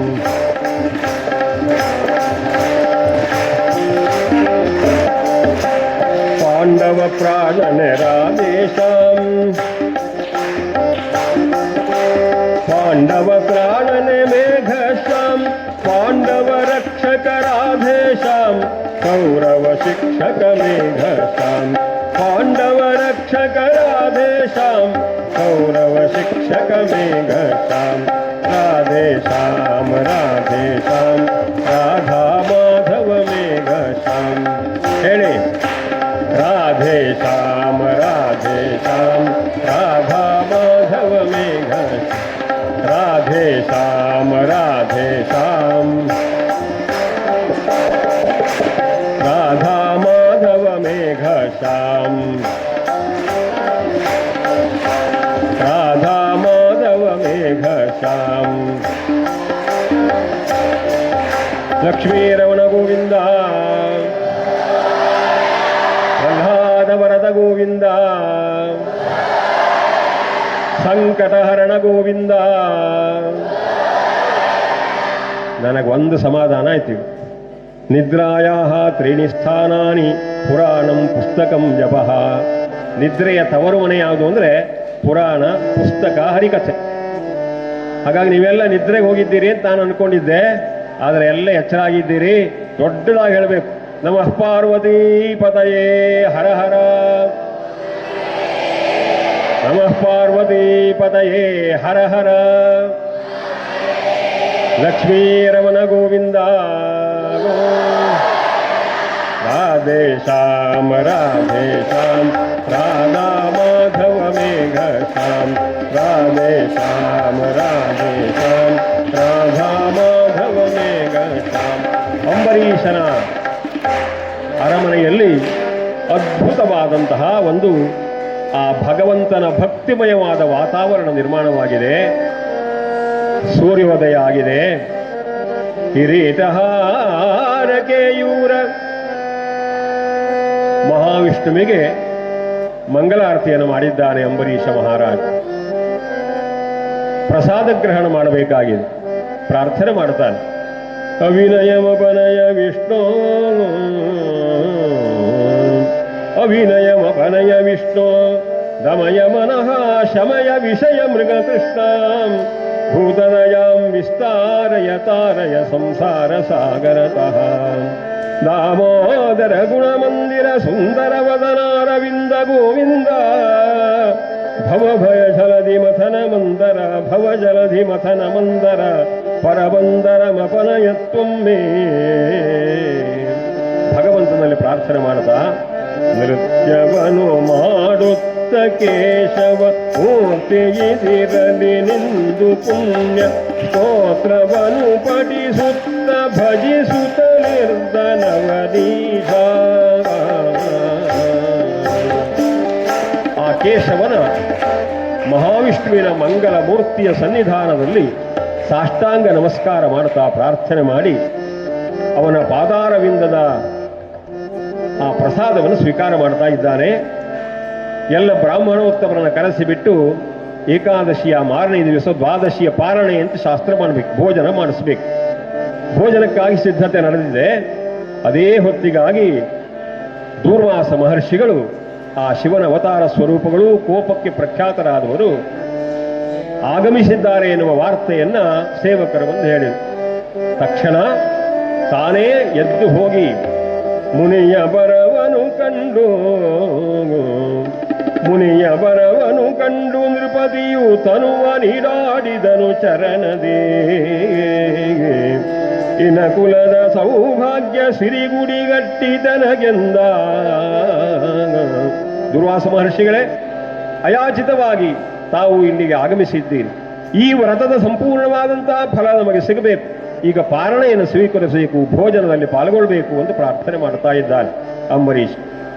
ಹಾಗಾಗಿ ನಿನ್ನ ಈ ಪಾರಣೆಯನ್ನ, ಊಟವನ್ನ, ಏಕಾದಶಿಯ ಮಾರನೆಯ ದಿನ ಈ ವ್ರತವನ್ನ, ಈ ಪಾರಣೆಯ ಭೋಜನ ಮಾಡಬೇಕು ಅಂತ ಆದರೆ ಸ್ನಾನ ಮಾಡಿ ಬರ್ತೇನೆ ಅಂತ ಹೊರಟು ಹೋಗಿದ್ದಾರೆ. ಹತ್ತಿರದಲ್ಲೇ ಇರುವಂತಹ ನದಿಗೆ ಹೋಗಿ ಸ್ನಾನಕ್ಕಾಗಿ ಇಳಿದಿದ್ದಾರೆ. ಆದರೆ ಹರಿಪದ ಧ್ಯಾನದಿ ಋಷಿಗಿರೆ ನದಿಯೊಳು ಪಾರನ ಸಮಯವು ಮೀರಿರಲು, ಹರಿಯಂ ಚಿಂತಿ ಪರಾಜಗೆ ಕಳವಳ ಮುನಿಯ ಸಮಯದಲ್ಲಿ ಬಾರದಿರೆ, ಮುನಿಯು ಸಮಯದಲ್ಲಿ ಬಾರದಿರೆ. ಅಂಬರೀಷ ದೂರ್ವಾಸರನ್ನು ಬಿಡುಕು ಸ್ನಾನಕ್ಕಾಗಿ ಕಳುಹಿಕೊಟ್ಟಿದ್ದಾನೆ. ಸ್ನಾನಕ್ಕೆ ಹೋದವರು ಬರಲೇ ಇಲ್ಲ, ಎಷ್ಟೊತ್ತಾದರೂ ಬರ್ತಾ ಇಲ್ಲ, ಸ್ನಾನ ಮಾಡ್ತಾ ಇದ್ದಾರೆ. ಅಂಬರೀಷನಿಗೆ ಚಿಂತೆ ಪ್ರಾರಂಭ ಆಯಿತು. ಊಟ ಮಾಡಲಿಕ್ಕೆ ಒಂದು ನಿರ್ದಿಷ್ಟವಾದ ಸಮಯ ಇದೆ, ಆ ಮುಹೂರ್ತದಲ್ಲಿ ಊಟ ಮಾಡಬೇಕು. ಅದಿಲ್ಲದೆ ಇದ್ದರೆ ವ್ರತ ಪೂರ್ಣ ಆಗೋದಿಲ್ಲ. ಹಾಗಾಗಿ ಏನು ಮಾಡಬೇಕಪ್ಪ, ದೂರ್ವಾಸರನ್ನು ಬಿಟ್ಟು ಊಟ ಮಾಡಲಿಕ್ಕೆ ಆಗೋದಿಲ್ಲ. ಅದಕ್ಕಾಗಿ ಒಂದು ಉಪಾಯ ಮಾಡಿದ್ದು, ನೀರನ್ನು ಕುಡಿದು ಬಿಡೋಣ. ನೀರನ್ನು ಕುಡಿದರೆ ಊಟ ಮಾಡಿದ ಹಾಗೆಯೂ ಆಗ್ತದೆ, ಊಟ ಮಾಡದೇ ಇದ್ದ ಹಾಗೆಯೂ ಆಗ್ತದೆ ಅಂತ ಶಾಸ್ತ್ರದಲ್ಲಿ ಹೇಳಿದೆಯಂತೆ.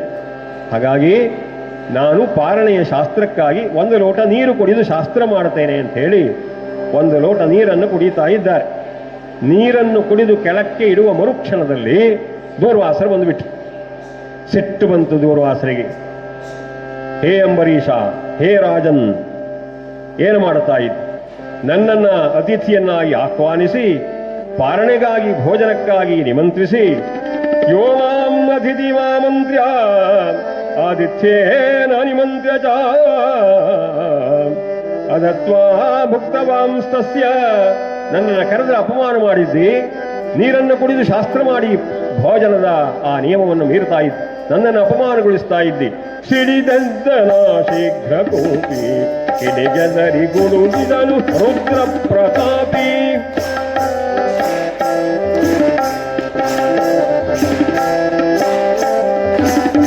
ಸಿಡಿದದ್ದನ ಶೀಘ್ರ ಕೋಪಿ ಕಡಲೊಡಲ ಬಡವಾಗ್ನಿ ಬಡಿದತ್ತ ಚರನಂತೆ ಹೊಡವಿಪನ ಸುಡುವೆನೆನೆ ಮುನಿಬದ್ಧ ಭೃಗುಟಿ. ಹಿಡಿದದ್ದನ ಶೀಘ್ರ ಕೋಪಿ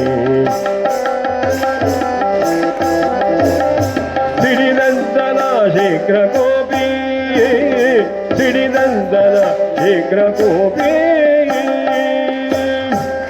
ಎನ್ನುತ್ತ ಜಡಗಲ ಚೆದರಿ ಹಿಂದಿರುದನು ಪವನು ಓಂಕರಿಸುತ್ತಡಿ ಗಡಿಗೆ. ಕಿತ್ತು ಜನಯನು ಜನಪದನು ಹಿಂದೆನುತ ಬೀಸಾಡಿದನು ಮೇದಿರಿಗೆ. ದೂರ್ವಾಸರು ಕೋಪದಿಂದ ಬೊಬ್ಬಿರಿಯುತ ಅಬ್ಬರದಿಂದ ಆ ಕೋಪದ ಉದ್ರೇಕಕ್ಕೆ ವಶರಾಗಿ ತನ್ನ ಜಟಾರಾಶಿಯನ್ನು ಎತ್ತಿ ನೆಲಕ್ಕೆ ಅಪ್ಪಳಿಸಿ ಬಿಟ್ಟಿದ್ದಾರೆ. ಯಾವಾಗ ಜಟೆಯನ್ನು ನೆಲಕ್ಕೆ ಅಪ್ಪಳಿಸಿದರೋ ಭಯಂಕರವಾದ ಪಿಶಾಚವೊಂದು ಆವಿರ್ಭಾವಗೊಂಡಿದೆ. ಆ ಪಿಶಾಚ ಎದ್ದು ಬಂದು ಆವಿರ್ಭಾವಗೊಂಡು ಆ ಅಂಬರೀಷನನ್ನೇ ತಾನು ತಿನ್ನುವುದಕ್ಕೆ ಹೊರಟಿದೆ. ಆಗ ತಕ್ಕುದಾದಂತಹ ಮಾರ್ಗವನ್ನು ತಾನು ಸಾಧಿಸಬೇಕು ಎನ್ನುವ ಕಾರಣಕ್ಕಾಗಿ ಮಹಾವಿಷ್ಣುವಿನನ್ನು ಮೊರೆ ಹೋಗುತ್ತಾ ಇದ್ದಾರೆ ಅಂಬರೀಷ್. ಕ್ಷೀರವಾರಿ ನಿಶಯನ, ಈ ಪಿಶಾಚದಲ್ಲಿ ಬರ್ತಾ ಇದೆಯಲ್ಲ, ಹಾಗಾಗಿ ವಿಷ್ಣುವಿನಲ್ಲಿ ಪ್ರಾರ್ಥನೆ ಮಾಡ್ತಾನೆ. ಕ್ಷೀರವಾರಿಧಿಶಯನ ಶಾಂತಾಕಾರ, ಕ್ಷೀರವಾರಿಧಿಶಯನ ಶಾಂತಾಕಾರ, ವಿವಿಧ ವಿಚಾರ ಗೋಪೀಜಾರ, ನವನಿತ ಚೋರ ಚಕ್ರಾಧಾರ ಅವಧೂರ, ಮಾರಪಿತ ಗುಣಹಾರ ಸರಸಾಕಾರ ರಿಪು ಸಂಹಾರ, ತುಂಬುರು ನಾರದ ಪ್ರಿಯ ವರದ ರಕ್ಷಿಸು ನಮ್ಮ ಅನವರತ, ವರದ ರಕ್ಷಿಸು ನಮ್ಮ ಅನವರದಾಗ. ಆ ಪಿಶಾಚದಿಂದ ರಕ್ಷಣೆ ಮಾಡುವುದಕ್ಕಾಗಿ ಅಂಬರೀಷನ ಪ್ರಾರ್ಥನೆಯನ್ನ ಮನ್ನಿಸಿದಂತಹ, ಅಂಬರೀಷನ ಆಯುಧಾಗಾರದಲ್ಲಿ ಅಡಗಿದ್ದಂತಹ ಸುದರ್ಶನ ಚಕ್ರ ತಾನೇ ಆ ಬೆಂಕಿಯ ಉಂಡೆಯನ್ನು ಕಾರತಾ ಆ ಪಿಶಾಚವನ್ನು ಬೆನ್ನಟ್ಟಿ ಬಂದಿದೆ. ಅಂಬರೀಷನಂ ಪೊರೆಯ ಚಕ್ರವು ಅಂಬರದಿಂದಾಂಧರಗಿಣಿಗೆ, ಸಹಸ್ರಧಾರೆಯ ಚಕ್ರಾಯುಧವು ಸುಡಲು ಕೃತ್ಯಂ ಸಿಡಿದಿದು ಶರವು, ಕ್ಷಣದಲ್ಲಿ ಉದುರಿತು ಗ್ರಹಧಾರೆಗಳು, ಕೊಡವಿ ಕಂಪಿಸಿದು ಸೂಸಗಿಡಿಗಳು. ತುಳುಗುಳು ಚಿಡು ಚಿಡಿ ಎಂಬುವ ಧ್ವನಿಯು ತುಳುಕೆ ಜಲಧಿ ಪ್ರಳಯಾಂತಕದಲೆಯು, ಗಿರಿಯುಗುಳು ಜ್ವಾಲಾಮುಖಿ ತರದೆ ಭರತಿ ಬರಲು ಮುನಿ ಭಯದಿಂ ನಡುಗೆ. ದಿಕ್ಕೆಟ್ಟೋಡಿದ ಮುನಿ ಬಲುವುದರಿ ಸಿಕ್ಕ ಸಿಕ್ಕದಗೆ ನುಗ್ಗುವದಳಲಿ, ಅಷ್ಟ ದಿಕ್ಕುಗಳ ಸುತ್ತಿದ ಬಳಲಿ, ಇಷ್ಟರಿಲ್ಲೆಂದು ಬರೆ ಹಿಮ್ಮೆರಳಿ, ಇಷ್ಟರಿಲ್ಲೆಂದು ಬರೆ ಹಿಮ್ಮೆರಳಿ. ಅಂಬರೀಷನಂ ಪೊರೆಯ ಚಕ್ರವು ಅಂಬರದಿಂತಾಂ ಧರೆಗಿಳಿಗೆ, ಅಂಬರದಿಂತಾಂ ಧರೆಗಿಳಿಗೆ, ಅಂಬರದಿಂತಾಂ ಧರೆಗಿಳಿಗೆ. ಆಕಾಶದಿಂದ ಭಯಂಕರವಾದ ಸುದರ್ಶನ ಚಕ್ರ ಬೆಂಕಿಯ ಉಂಡೆಯನ್ನೇ ಚೆಲ್ಲುತ್ತಾ ನೇರವಾಗಿ ಬಂದು ಆ ಪಿಶಾಚವನ್ನು ಸಂಹಾರ ಮಾಡಿಬಿಟ್ಟಿದೆ. ಈಗ ಪಿಶಾಚವನ್ನು ಕೊಂದದ್ದಲ್ಲದೆ ಪಿಶಾಚಕ್ಕೆ ಕಾರಣೀಕರ್ತನಾದಂತಹ ದೂರ್ವಾಸರ ಸಂಹಾರಕ್ಕಾಗಿ ಬೆನ್ನಟ್ಟಿ ಬರ್ತಾ ಇದೆ ಸುದರ್ಶನ ಚಕ್ರ.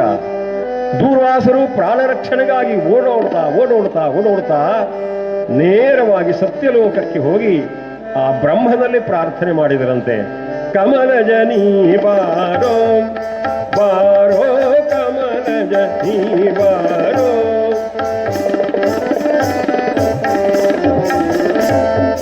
ಬಾರೋ ಕಮಲಜ ನೀ ಬಾರೋ, ಸುಮನ ಸರೊಡೆಯನೆ ಕೃಪೆಯನು ತೋರು, ಸುಮನ ಸರೊಡೆಯನೆ ಕೃಪೆಯನು ತೋರು, ಕಮಲಜ ನೀ ಬಾರೋ ಬಾರೋ, ಕಮಲಜ ನೀ ಬಾರೋ. ಸತ್ಯಲೋಕದ ಒಡೆಯನಾದ ಬ್ರಹ್ಮದೇವನಲ್ಲಿ ಕಮಲೋದ್ಭವ, ಕಮಲಾಸನ, ಧಾತ ವಿಧಾತ ಎನ್ನುವುದಾಗಿ ಅವನನ್ನು ಕೊಂಡಾಡ್ತಾ ಹೊಗಳ್ತಾ ಪ್ರಾರ್ಥನೆ ಮಾಡಿದರಂತೆ ದೂರ್ವಾಸ. ಸುದರ್ಶನ ಚಕ್ರ ನನ್ನನ್ನು ಬೆನ್ನಟ್ಟಿ ಬರ್ತಾ ಇದೆ, ನನ್ನನ್ನು ಸಂರಕ್ಷಣೆ ಮಾಡಬೇಕು ಹೇ ಲೋಕಪಾಲ ಎನ್ನುವುದಾಗಿ ಪ್ರಾರ್ಥನೆ ಮಾಡಿದರೆ ಬ್ರಹ್ಮದೇವರು ಹೇಳಿದರು, ವಿಷ್ಣುವಿನ ಭಕ್ತನಾದಂತಹ ಆ ಅಂಬರೀಷನ ಅನಾದರಕ್ಕೆ ಕಾರಣನಾಗಿ ಅವನ ತಿರಸ್ಕಾರಕ್ಕೆ ಪಾತ್ರನಾಗಿ ನೀನು ಈಗ ಪ್ರಾಣೋತ್ಕ್ರಮಣದ ಭಯವನ್ನು ಅನುಭವಿಸ್ತಾ ಇದ್ದೆ. ಆ ಭಕ್ತೋತ್ತಮನ ಪ್ರೇರಣೆಯಿಂದ ನಿನ್ನನ್ನು ಒಟ್ಟಿಸಿಕೊಂಡು ಬಂದ ಸುದರ್ಶನ ಚಕ್ರದ ಸಂಕಟದಿಂದ ನಿನ್ನನ್ನು ಮೋಚನಗೊಳಿಸುವುದಕ್ಕೆ ನಮ್ಮಿಂದ ಸಾಧ್ಯ ಇಲ್ಲ. ಹಾಗಾಗಿ ನೀನು ನೇರವಾಗಿ ಈಶ್ವರನಲ್ಲಿ ಪ್ರಾರ್ಥನೆ ಮಾಡು ಎನ್ನುವುದಾಗಿ ತಿಳಿಯಪಡಿಸಿದ್ದಾರೆ. ಬ್ರಹ್ಮದೇವರ ಆಜ್ಞೆಯಂತೆ ದೂರ್ವಾಸರು ಓಡ್ತಾ ಇದ್ದಾರೆ. ಸುದರ್ಶನ ಚಕ್ರ ಬೆನ್ನಟ್ಟುಕೊಂಡು ಬರ್ತಾ ಇದೆ. ನೇರವಾಗಿ ಕೈಲಾಸಕ್ಕೆ ನಡೆತಂದು ಆ ಪರಮೇಶ್ವರನ ದಿವ್ಯ ಸಾನ್ನಿಧ್ಯದಲ್ಲಿ ಬಂದು ಪ್ರಾರ್ಥನೆ ಮಾಡಿದರಂತೆ. ಪಾಲಿಸು ಪಾಲಿಸು ಪಾರ್ವತಿ ರಮಣ, ಪಾಲಿಸು ಪಾಲಿಸು ಪಾರ್ವತಿ ರಮಣ.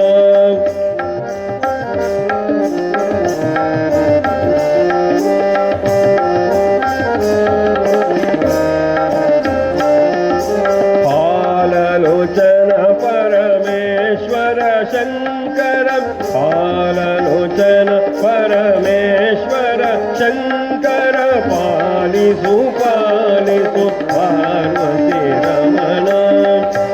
ಪರಮೇಶ್ವರನಲ್ಲಿ ಹೋಗಿ ಪ್ರಾರ್ಥನೆ ಮಾಡಿ.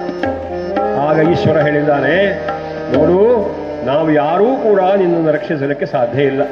ನಾನೊಬ್ಬನೇ ಅಲ್ಲ, ಸನಕ ನಾರದ ಜನಕ ಬ್ರಹ್ಮನು ಘನನ ಪಾಂತರ ಕಪಿಲನ ಸುನಿ ಮನು ಮಹರ್ಷಿ ಮರೀಚಿ ದೇವನ ಸಹಿತ ನಾವೆಲ್ಲ ಅನವರತ ಶ್ರೀ ಹರಿಯ ಸೇವಿಪ ಅನುಚರರು ನಾಂ ಅವನ ಶಸ್ತ್ರವ ತಣಿಸಲಾಪೆವು ಬೆದರು ಬೆವು ಶರಣಾಗು ನಮಗೆ. ನಿನಗೆ ರಕ್ಷಣೆ ಬೇಕು ಅಂತಾದರೆ ನೇರವಾಗಿ ಆ ಅಂಬರೀಷನಲ್ಲಿ ಭಗವಂತನಾದ ನಾರಾಯಣನಲ್ಲಿ ಮೊರೆ ಇಡುವುದು. ಅಲ್ಲಿಂದ ಓಡಿದರಂತೆ ದುರ್ವಾಸ. ನೇರವಾಗಿ ನಾರಾಯಣನ ಸನ್ನಿಧಾನಕ್ಕೆ ಬಂದು ನಾರಾಯಣಾಯ ನಲಿನಾಯ ತಲೋಚನಾಯ ಶ್ರೀಮನ್ನಾರಾಯಣನಲ್ಲಿ ಪ್ರಾರ್ಥನೆ ಮಾಡ್ತಾರೆ. ಸ್ವಾಮಿ, ನನ್ನನ್ನು ರಕ್ಷಣೆ ಮಾಡಬೇಕು, ನಿನ್ನ ಆ ಸುದರ್ಶನ ಚಕ್ರದಿಂದ ನನ್ನ ಪ್ರಾಣವನ್ನು ಉಳಿಸಿಕೊಳ್ಬೇಕು. ಆಗ ಪರಮಾತ್ಮನಾದಂತಹ ಲಕ್ಷ್ಮೀಪತಿಯಾದ ನಾರಾಯಣ ಹೇಳ್ತಾನೆ, ಅಹಂ ಭಕ್ತ ಪರಾಧೀನೋ ಸ್ವತಂತ್ರ ಇವ ದ್ವಿಜಾಗ. ನಾನೂ ಕೂಡ ಅಸ್ವತಂತ್ರನಿದ್ದೇನಪ್ಪ. ನಾನು ಭಕ್ತರ ಅಭಿಮಾನಿಯಾಗಿ ಭಕ್ತರ ಅಧೀನನಾಗಿ ಇರುವವನು. ನನ್ನ ಭಕ್ತೋತ್ತಮನಾದಂತಹ ಅಂಬರೀಷನಿಗೆ ಮಾಡಿದ ಅಪಚಾರ ಅದನ್ನು ಕ್ಷಮಿಸುವುದಕ್ಕೆ ನಾನೂ ಸಮರ್ಥನಲ್ಲ. ನೇರವಾಗಿ ನೀನು ಅಲ್ಲಿಗೇ ತೆರಳಬೇಕು, ಅವರಲ್ಲಿಯೇ ಹೋಗಿ ಕ್ಷಮೆಯನ್ನು ಯಾಚನೆ ಮಾಡು. ಆ ದೊಡೆಯು ಕೇಳ್ ಮುನಿಯುಪಾಯವ ಬೋಧಿಪೆನು, ನೀ ಪೋಗು ರಾಜನ ಪಾದ ಕಾನತನಾಗಿ ಪ್ರಾರ್ಥಿಸಿ ಕ್ಷಮೆಯ ಬೇಡೆಂದಾಗ. ಆ ರಾಜನ ಪಾದಕ್ಕೆ ನಮಿಸಿ ಕ್ಷಮಾಯಾಚನೆ ಮಾಡು. ಮಹಾವಿಷ್ಣುವಿನ ಆದೇಶದಂತೆ ನೇರವಾಗಿ ಉಪಾಯಗಾಣದೆ ಆ ಅಂಬರೀಷನ ಆಸ್ಥಾನಕ್ಕೆ ಬಂದು ಪ್ರಾರ್ಥನೆ ಮಾಡಿಕೊಳ್ತಾರೆ. ಹೇ ಅಂಬರೀಷ, ನನ್ನ ತಪ್ಪನ್ನು ಕ್ಷಮಿಸು. ನಿನ್ನ ಮೇಲೆ ವ್ರತ ನಿನ್ನ ಮಹಿಮೆಯನ್ನು ಅರ್ಥವಿಸಿಕೊಳ್ಳದೆ ನಾನು ಕೋಪವನ್ನು ಮಾಡಿದೆ. ಆಗ ಅಂಬರೀಷ ಮಹಾಕೃಪಾಳು ದಯಾಮಯಿ, ತನ್ನಿಂದ ನಿಮಗುಂಟಾದಂತಹ ಎಲ್ಲ ವಿಪತ್ತುಗಳಿಗೆ ನಾನೇ ಕಾರಣ ಆಗಿದ್ದೇನೆ, ಹಾಗಾಗಿ ನನ್ನನ್ನು ಕ್ಷಮಿಸಬೇಕು ಅಂತ ಅಂಬರೀಷ ಹೇಳ್ತಾ ಓಡಿ ಧಾವಿಸಿ ಬರುತ್ತಿರುವ ಸುದರ್ಶನ ಚಕ್ರದಲ್ಲಿ ಪ್ರಾರ್ಥನೆ ಮಾಡ್ತಾನೆ ರಾಜ.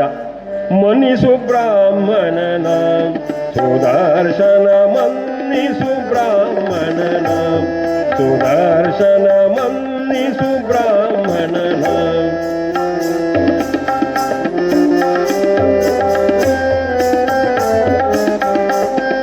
ಶ್ರೀಹರಿ ಪ್ರಿಯನೇ ಹರಿಮಾರ್ದನನೆ, ಶ್ರೀಹರಿ ಪ್ರಿಯನೇ ಹರಿಮಾರ್ದನನೆ, ಮನ್ನಿಸು ಬ್ರಾಹ್ಮಣನ.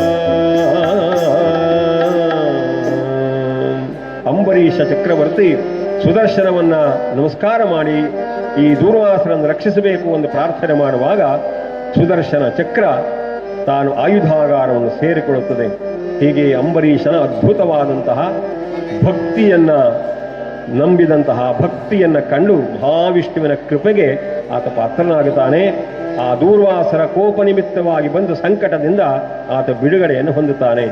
ಇಂತಹ ಈ ದೂರ್ವಾಸರ ಈ ಸಂಕಟ ವಿಮೋಚನೆಗೆ ಕಾರಣವಾದದ್ದು ಯಾವುದು ಅಂದರೆ ಆ ಭಗವಂತನಲ್ಲಿ ಇಟ್ಟಂತಹ ಭಕ್ತಿ. ಇಂತಹ ಭಕ್ತಿ ನಮಗೂ ಬರಬೇಕು ಅಂತಾದರೆ ಶ್ರವಣ ಮಾಡು ಹರಿ ಕಥೆಯ ಶ್ರವಣ ಮಾಡು ಹರಿ ಕಥೆಯ.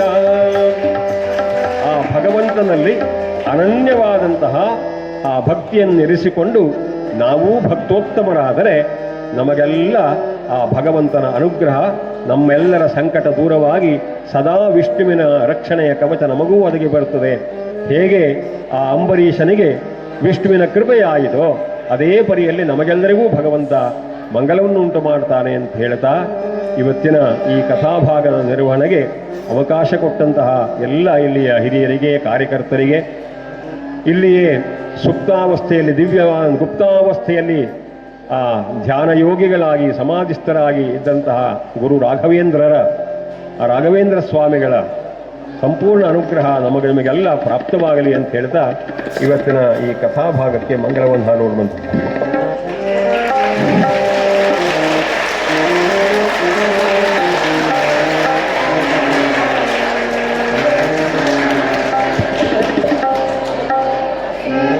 ಮಂಗಲಂ ಜಯ ಮಂಗಲಂ ಶುಭ ಮಂಗಲಂ ಮಹದೇವಿಗೆ ಮಂಗಳಾರತಿ ತಂದು ಬೆಳಗುವೆ ಇಂದುಧರ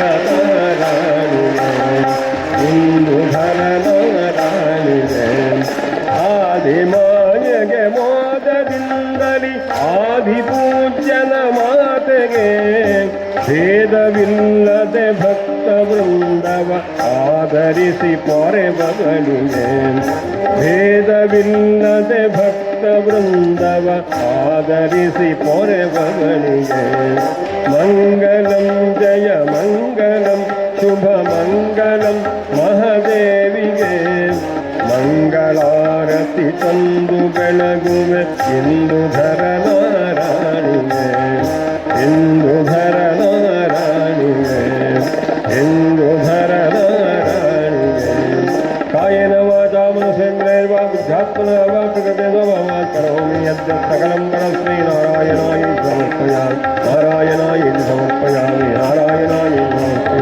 ಹರಿನಾರಾಯಣ ದುರಿತ ನಿವಾರಣ ಪರಮಾನಂದ ಭಗವಾನ್ ಶಂಕರ ಪಾಂಡು ನಾರಾಯಣ ತಮದಾಸೋಹಂ ನಾರಸಿಂಹ ತಮದಾಸೋಹಂ ನಮಃ ಪಾರ್ವತೀ ಪದಯೇ ಹರ